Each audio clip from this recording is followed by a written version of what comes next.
There is no doubt that conflict has molded the average South African troopie into a well-trained and coordinated fighting element. Strong and fit, these were boys just a year ago. This is one of the reasons why the South African Army is considered one of the two best combat-trained forces in the West today.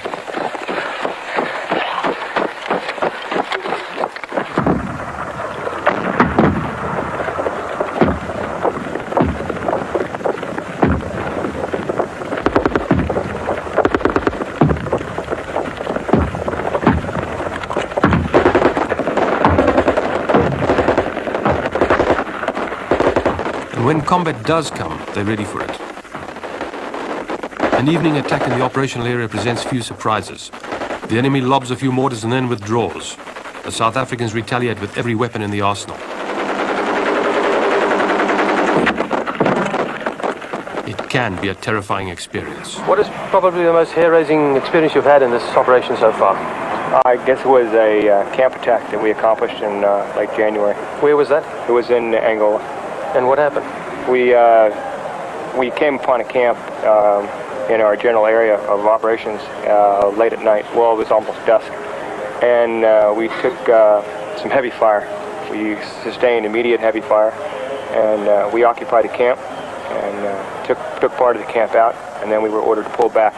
Upon pulling back, we sustained heavy ground fire, overhead fire, through all complete communist bloc weapons. You could pick out which weapons were which. Mortars? Mortars, your regular Soviet communist bloc 14-5 and things like this. And we were there for about 2 to 3 hours, and then we pulled back and then went in the next day. Did you take any casualties in pulling back? We sustained a few casualties on the first initial contact with the enemy, and then we sustained one casualty on the way back. Anyone killed? 2 people killed on the operation.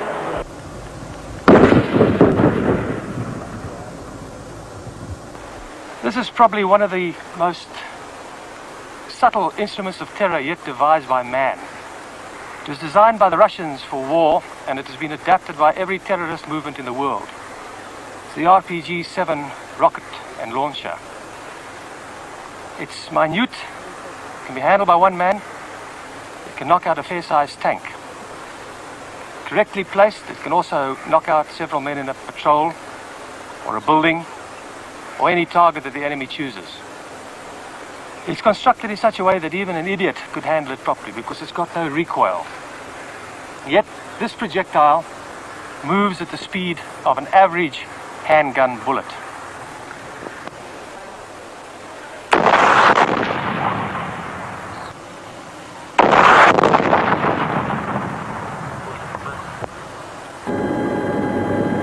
SWAPO and its Eastern Bloc allies have also used the RPG-7 against aircraft. The weapon is suited for this kind of deployment. Helicopter pilot Tinus van Rensburg was at the receiving end of one of them. Well, close to a year ago, next Tuesday, a year ago, while doing a low-level military operation, a sortie in Angola, my aircraft was hit by RPG-7 rocket, and I was forced to do a crash landing. I was thrown clear during the crash, and I couldn't get up.